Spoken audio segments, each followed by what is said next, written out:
समय आ चुका है। बच्चों का नटखट स्वभाव, उनका मटक मटक कर चलना, मीठी मीठी बातें करना, शिकायतें करना इत्यादि सारे क्रियाकलाप जो होते हैं मंत्र मुग्ध कर देते हैं, वो मुग्धकारी होते हैं। इसका अनुभव हम लोग सबसे ज्यादा करते हैं। महाकवि संत शिरोमणि सूरदास जी ने तो बालकों के बाल सौंदर्य का ऐसा वर्णन किया है कि उन्हें वात्सल्य का सम्राट कहा गया है। तो आइए इन बच्चों की खुशी के लिए, इन भगवत स्वरूप बच्चों के लिए स्वयं को एकाकार करें।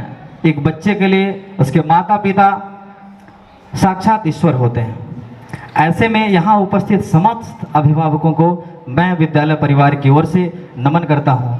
आपकी उपस्थिति इस बात का संकेत देती है कि आप इस विद्यालय पर कितना भरोसा करते हैं।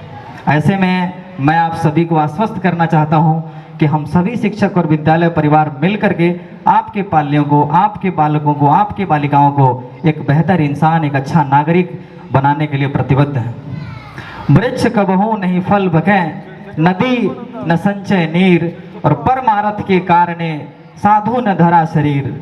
मतलब परमार्थ का कार्य, दूसरों के हित का कार्य साधु प्रवृत्ति के लोग ही अधिकांशतः करते हैं।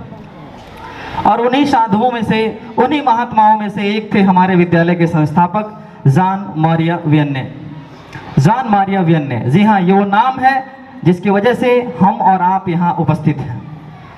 वैसे तो उनका जन्मभूमि कनाडा था, परंतु मानव सेवा और माधव सेवा की प्रेरणा से एवं यायावरी प्रवृत्ति होने के कारण कनाडा से देवभूमि भारत में उनका आगमन हुआ।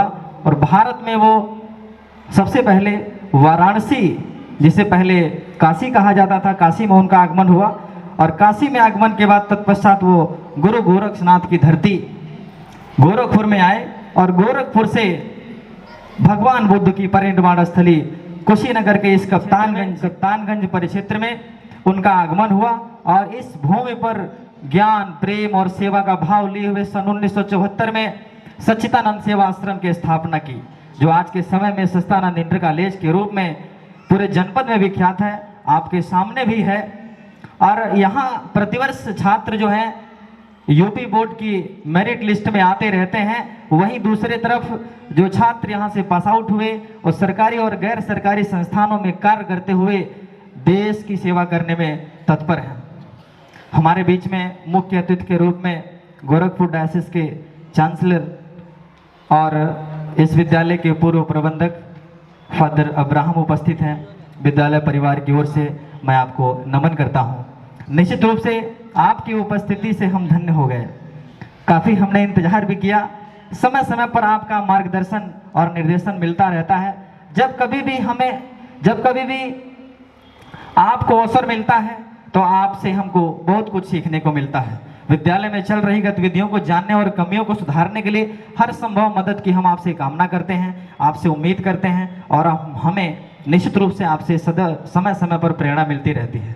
साथ ही साथ विशिष्ट अतिथि के रूप में हमारे बीच में उपस्थित फादर सीजो और फादर थॉमसी सिस्टरगण और आप सभी के विद्यालय में उपस्थिति होने पर हमें गर्व है।